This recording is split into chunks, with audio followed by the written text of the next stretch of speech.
Hi, I am at one of my favorite cafes in Mumbai. It's called the Birdsong Organic Cafe.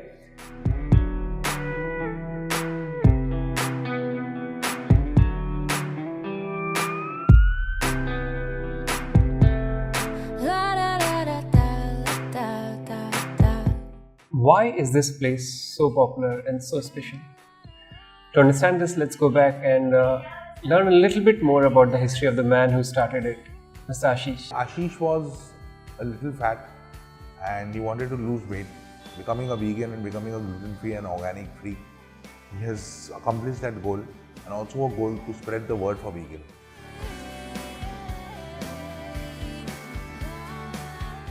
And why is it called Birdsong Cafe? It's located in the lanes and bylanes of Bandra.